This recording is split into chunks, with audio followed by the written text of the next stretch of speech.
guys, gagawa tayo ng easy ube pastillas. Ayan.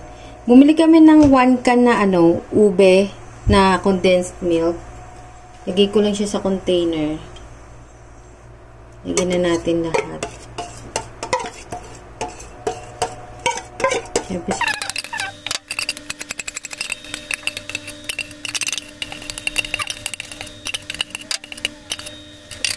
aside muna natin to guys. Kailangan natin guys ng 2 cups na skimmed milk.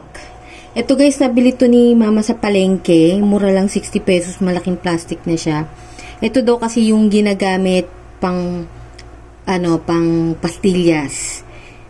Yan. Kasi pag bibili kayo ng tunay na yung mga Bear brand, masyado mahal lang inyong gagastusin. Ito mura lang.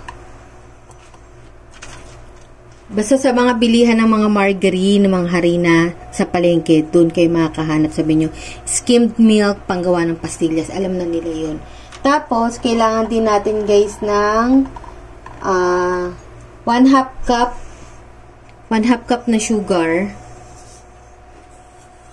Ayan, 1/2 cup na sugar. Madali lang to guys, tong na to recipe na to. Tapos, pwede kayo guys maglagay ng mga tunay na ube dyan. Yung mga pang flavor na ube. Kung may extra budget kayo. Pero, ako ang gagamitin ko lang yung ube flavor na condensed milk. Tapos, balik na natin ulit yung condensed milk. Then, dahan-dahan natin siya guys ibubuhos yung dry ingredients dito sa condensed milk. Huwag nyo lahat ilalagay kasi minsan, alam nyo, nagkukulang sa condensed milk. Hindi masyadong maganda yung pagkakabuo. So, paunti-unti lang muna. Half lang muna. Para ba matatansya nyo pa siya. Kasi syempre, wala na tayong extra na condensed milk. Pag pumalpak, hindi na magiging maayos yung ating pastillas.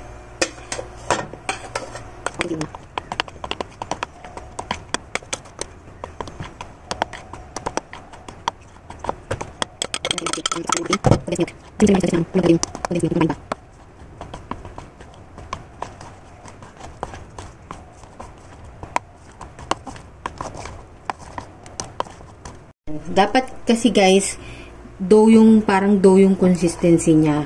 So kagaya niyan, hindi pa siya nabubuo. Kaya pagka ganyan, magdadagdag lang tayo ng skimmed milk. Kaya dapat meron kayong extra na skimmed milk sa bahay para pag ganito yung nangyari nyo, may pangdagdag kayo. So, unti-unti lang din yung lagay. Kasi baka naman sumobra.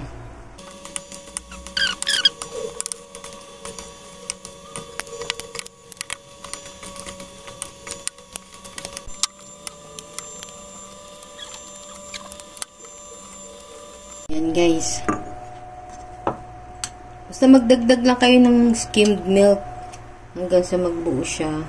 Kamayin ko na lang para mas halo ko siya ng maigi.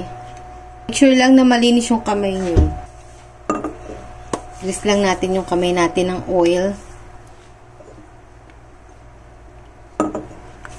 Para hindi siya dumikit masyado.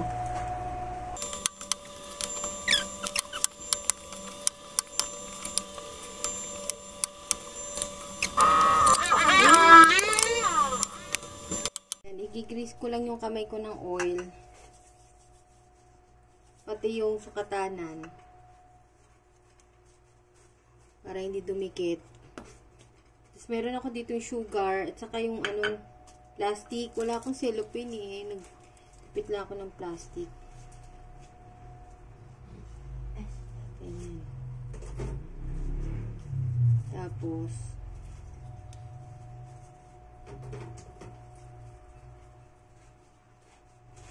pagulungin natin sa asukal.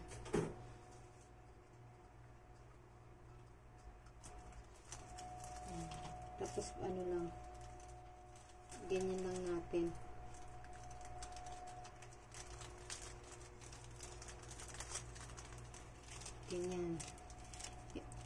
Kaya lang hindi siya dumidikit. Kasi hindi nga to cellophane. Lagyan ko na lang ng scotch tape. Mas maganda kasi yung binabalot kasi maaano mo yung shape. Pwede nyong liitan yung pastillas. Kung pambenta nyo, sa amin naman pangkain. Lagyan ko na ng scotch tape dahil wala kaming cellophane.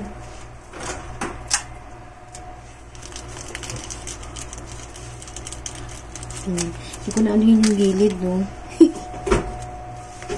Mas maganda kasi sana kung cellophane, pwedeng i-wrap yung gilid. Plastic labo? Hindi rin na eh. Kasi hindi siya na-twist. Isa pa.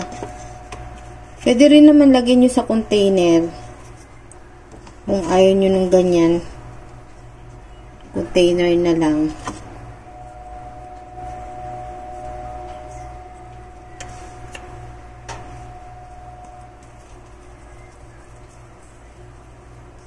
Tapos, bulong sa asukal. Ito, pangkain lang naman namin to.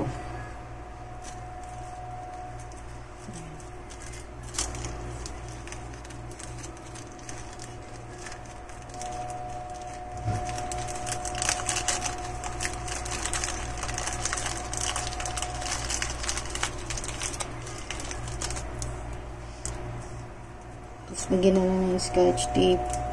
Yung cellophane kasi, di ba pwedeng i-twist yung gilid?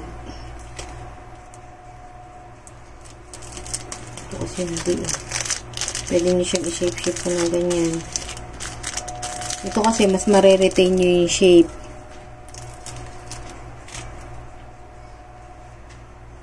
Guys, yung nabalot ko, kung wala kayong gantong plastic, kahit yung plastic labo, gupit-gupitin nyo na lang. O di kaya, bili kayong cellophane. Ayan, ito lang kasing available sa bahay. Ayan, nabalot ko na siya dyan. Tapos, pwede nyo ilagay muna sa ref para mas tumigas siya. Na guys, ilagay ko muna siya dito sa container. Tapos, lagay ko muna siya sa ref para mas tumigas pa siya. Ayan. Ayan guys. Mga ilang oras ko rin itong i-ref. Ayan siya. Kutay isa. Ayan.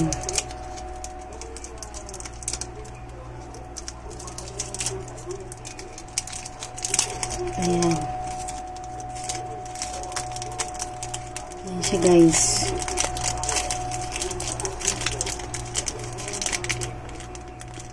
Pastillas.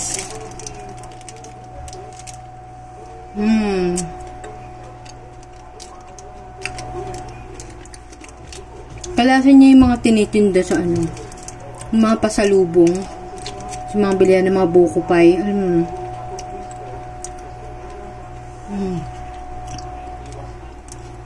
Sarap guys. Ang dami na ito. Pwede nyo ibenta to. Malaki na siya.